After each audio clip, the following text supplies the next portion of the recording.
Ya, saya tidak takut rugi, saya tidak takut dibohongin orang, karena sesungguhnya yang saya jalankan adalah rezeki juga dari Allah. Tapi keinginan saya adalah menjadikan mereka pengusaha. Kalau mereka culas, mereka curang, sebenarnya mereka sedang menghancurkan diri mereka sendiri.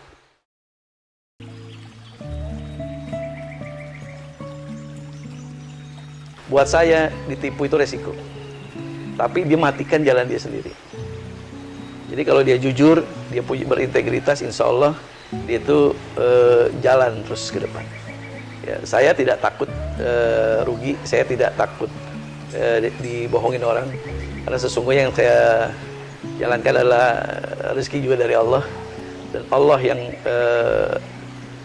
nanti akan menilai dan mengganti segala sesuatu yang hilang.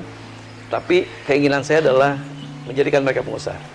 Kalau mereka culas, mereka curang, sebenarnya mereka sedang menghancurkan diri mereka sendiri. Dan saya tidak akan pernah takut dengan hal itu.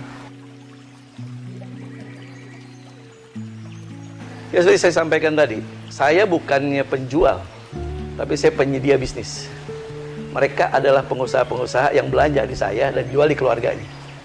Jadi keuntungan dia adalah dia sedang menciptakan bisnisnya. Kemudian setelah dia muncul keberanian dalam berbisnis, dia akan menyiapkan produk lain. Ya, mungkin beras yang lain, kemudian beras hitam, beras merah, mulai dia berani bisnis. Mulai dia bermodal sendiri. Nah, dengan begitu, intinya adalah seorang pengusaha itu beda sama pedagang. Pedagang punya modal, belanja, dia jualan. Tapi pengusaha adalah harus merencanakan, harus mendesain dia punya bisnis, dia harus punya mentalitas, dia punya keberanian. Itu yang dibilang pengusaha modal dengkul. Sebenarnya bukan modal dengkul, tapi mental modalnya. Mental dan dengkul gitu. Nah, yang kita ubah adalah mental orang yang setelah lulus kerja, dia bingung kerja di mana. Padahal untuk jadi pegawai, berapa sih pegawai per bulan paling gitu gajinya. Tapi untuk jadi pengusaha, kita bisa memakmurkan orang, kita bisa membayar orang yang gajinya bisa jadi sama ketika kita jadi pegawai. Kita bisa gaji mereka mungkin 10 kali lipat, 10 orang pegawai udah 10 kali gaji kita kalau kita jadi pegawai.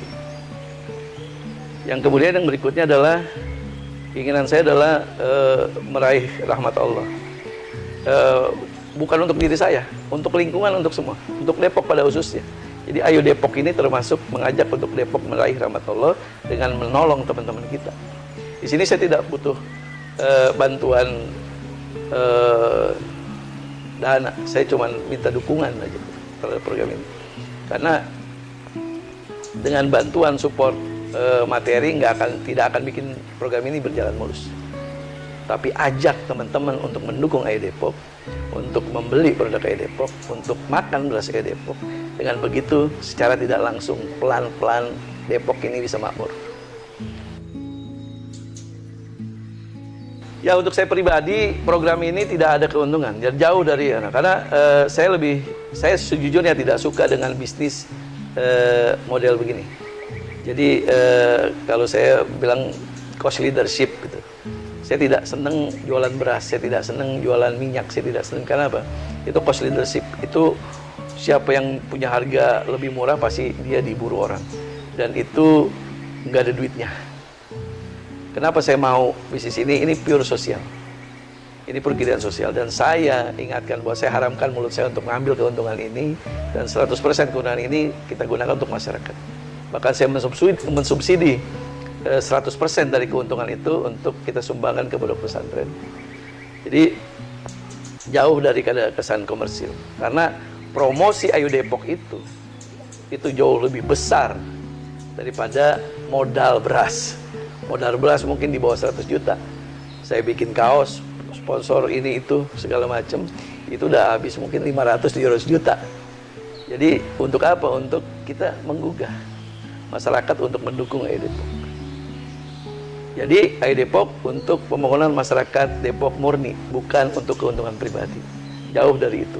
Bahkan saya makin banyak keuntungan Ayo Depok, makin banyak duit yang harus saya keluarkan untuk subsidi sumbangan. Karena kenapa saya lakukan itu? Untuk menepis tudingan orang bahwa saya ngambil keuntungan Depok. Keuntungan Depok murni saya sumbangkan untuk masyarakat, dan saya subsidi untuk pondok pesantren.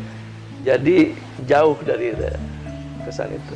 Dan kita transparan, bahkan orang-orang saya tahu modal berasnya berapa, jualnya berapa, keuntungan kita berapa, itu bisa dihitung oleh mereka. Dan kita juga rilis laporan juga internal. Jadi benar-benar ini kegiatan sosial, 100%. Sebenarnya begini, saya mengajak masyarakat untuk peduli pada lingkungannya sendiri. Bukan saya nggak mau bantu yang lain. Misalnya sekarang saya bantu di BSI, karena BSI menjalankan beras Depok di sini, ya sudah selayaknya dan sepatasnya kita buka warung duafa di sini. Kemudian di Curug, masyarakat Curug, memang itu market kita dan kita mulai dari situ.